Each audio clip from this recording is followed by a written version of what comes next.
পরিণত করার চেষ্টা আমাদের অব্যাহত রাখতে হবে। দেশের পট পরিবর্তনে প্রকাশ্যে এসে প্রতিদিনই কোনো না কোনো জনপদে ছুটছেন জামায়াত নেতারা, সুসংগঠিত করছেন তৃণমূলকে। শনিবার 2 জেলায় সফর করে 2 শীর্ষ নেতা জোর দিলেন জাতীয় ঐক্যের।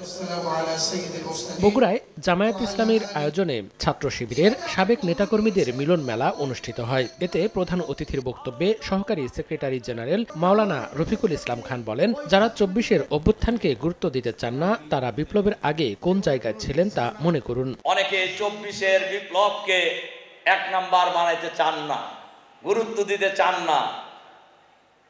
যারা চান না 24-এর বিপ্লবের আগে আপনারা কোন জায়গায় ছিলেন সেটাও একটু হিসাব করেন।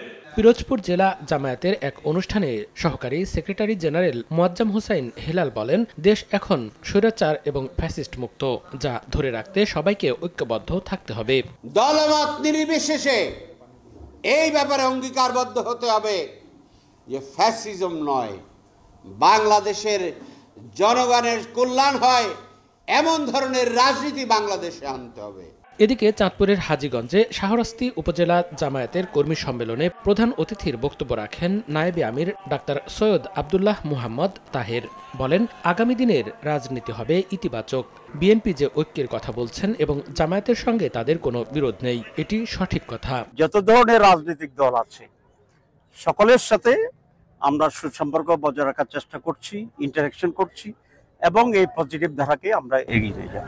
এছাড়া ময়মনসিংহের মহানগর জামায়াতের ইউনিট সভাপতি সম্মেলনে জামায়াতের সেক্রেটারি এটিএম মাসুম বলেন, কোনো অপশক্তি ছাত্র জনতার ঐক্য নষ্ট করার চেষ্টা করলে দাঁত ভাঙা জবাব দেওয়া হবে। মনিরুজ্জামান প্রান্ত, সময় সংবাদ।